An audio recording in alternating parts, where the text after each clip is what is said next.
O Danilo Gentili, que você sabe, é humorista, apresentador do De Noite, fez uma brincadeira no Twitter dizendo o seguinte: eu me candidato à presidência da República com a seguinte condição: se o Nando Moura, sou eu aqui, for meu vice e atravessar o país comigo em cima do busão de campanha tocando guitarra igual aquele cara do Mad Max. Vocês assistiram o Mad Max, né? Que tinha um cara lá loucão no caminhão com a guitarra soltava fogo. Rapaz, ia ser da hora. A música que eu ia tocar ia ser essa daqui, ó.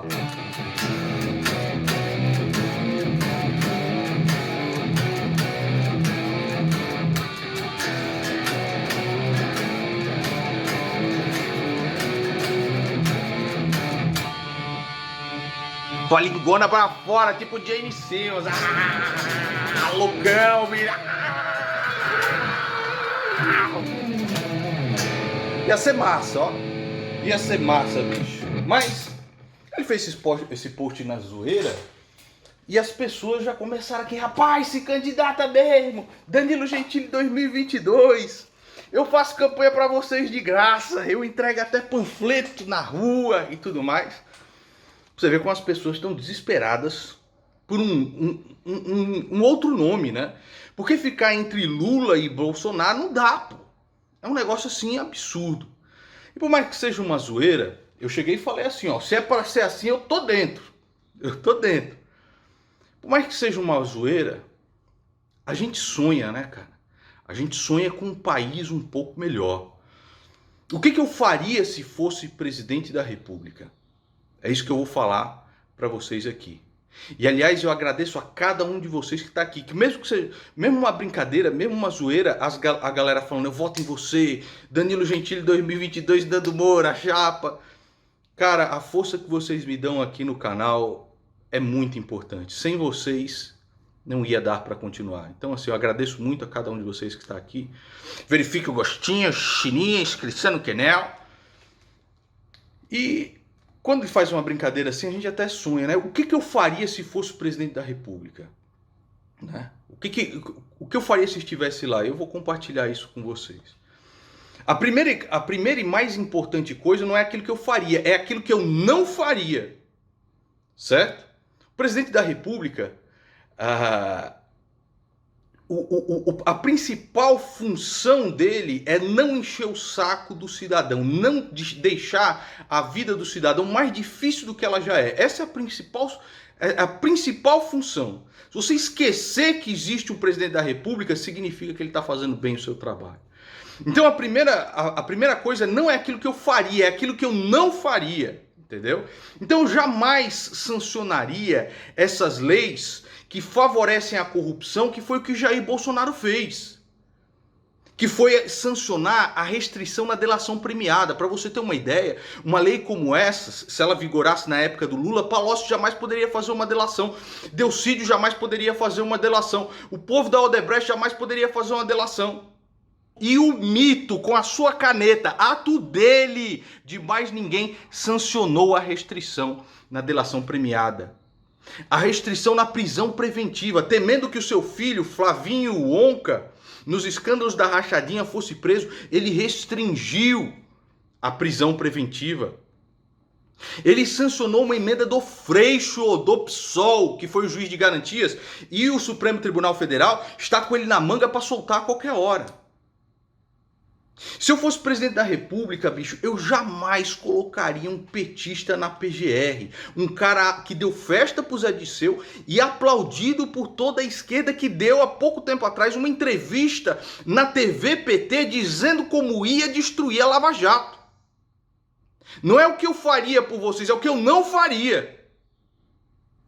Eu não colocaria o nome do Centrão no Supremo Tribunal Federal, porque um povo que anseia por justiça tem um Cássio Nunes, que era o nome de Ciro Nogueira. Ciro Nogueira, que é acusado de lavagem de dinheiro, de corrupção tal no Supremo. Você imaginem um Supremo com Sérgio Moro e Thompson Flores lá. Só nisso eu tenho certeza, só de fazer isso eu tenho certeza que o dólar não estaria a 5,60. Porque a primeira coisa que o investidor vê em um país é a credibilidade jurídica, a a tranquilidade jurídica para investir.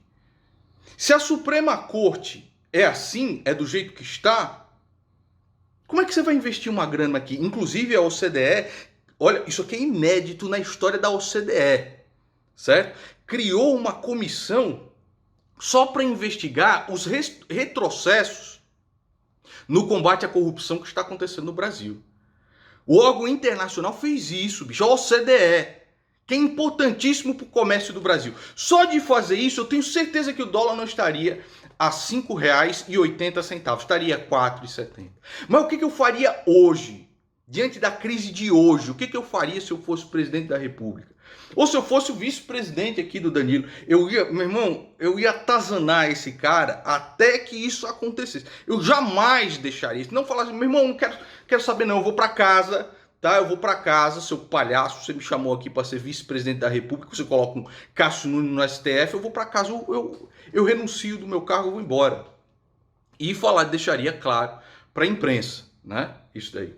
Se eu fosse presidente hoje, o que eu faria?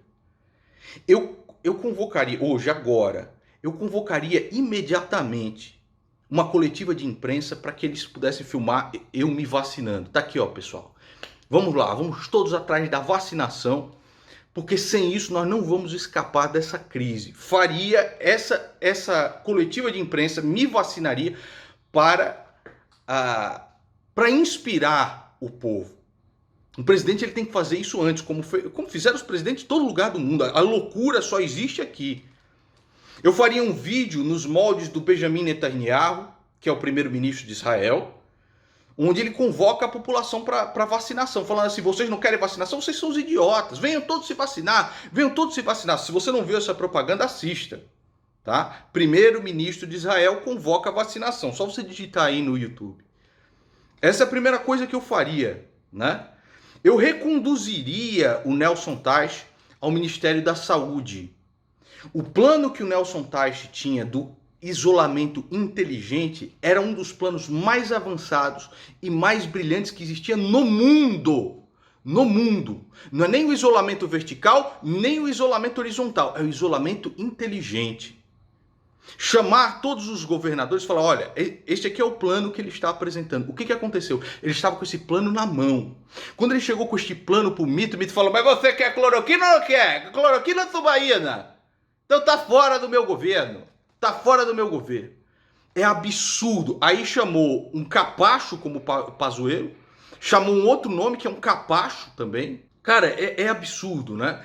Eu, pessoalmente, como presidente da República, toda semana eu iria pelo menos a uma UTI, ver como está a situação, toda semana, uma sexta-feira, toda semana. Se fosse o vice, falar, Danilo, nós vamos numa UTI, ver como está a situação, conversar com as pessoas, compartilhar como líder máximo da nação a dor dessas pessoas, e toda semana eu iria pelo menos em um laboratório, em uma farmacêutica, ver como está. Uma vez por semana, ir naquelas empresas que produzem a vacina, na Pfizer, na Johnson, etc., pessoalmente, para colocar na negociação o peso do presidente da República. Mas com certeza, cara, com certeza. Em Manaus, quando teve aquela crise de oxigênio, ir lá pessoalmente, compartilhar com a dor das pessoas, ir no cemitério e ver pessoalmente as covas sendo abertas. Faria isso. Cara, só nisso daqui o mundo vê o Brasil é um país sério. Só nisso aqui o dólar já abaixa 60 centavos. E na parte econômica, o que faria? Primeira coisa é o seguinte, cara, eu vou chegar para os caras e chegar para os melhores especialistas, chamar os melhores especialistas do mundo. Chama aqui todo mundo, cara, com opinião diferente. Chama Samidana, chama o Meirelles, chama a equipe econômica que elaborou o Plano Real, chama todo mundo e fala o seguinte, olha, nós precisamos do dólar a R$ 4,40 até chegar a R$ 3,90, que eu acho que é um preço interessante para ele. O que é necessário fazer? O que é necessário fazer? Eu acho que tem que aumentar a taxa de juros imediatamente. Ah, mas aumentar a taxa de juros?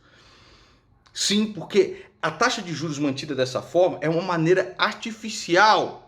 Ela está sendo mantida dessa forma de maneira artificial. Se você aumenta a taxa de juros, entra mais capital estrangeiro dentro do país. Então o dólar abaixa. E as pessoas começam a ver esse reflexo na bomba de gasolina, elas começam a ver esse reflexo na maioria dos produtos. Porque ninguém aguenta mais pagar R$ 6 em uma gasolina. Né? Nós virando um povo de escravos. Eu posso estar errado? Eu posso estar errado.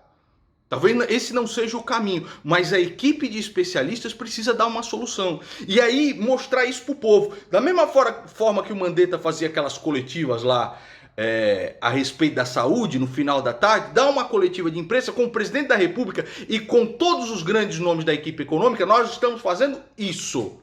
Nós vamos fazer isso.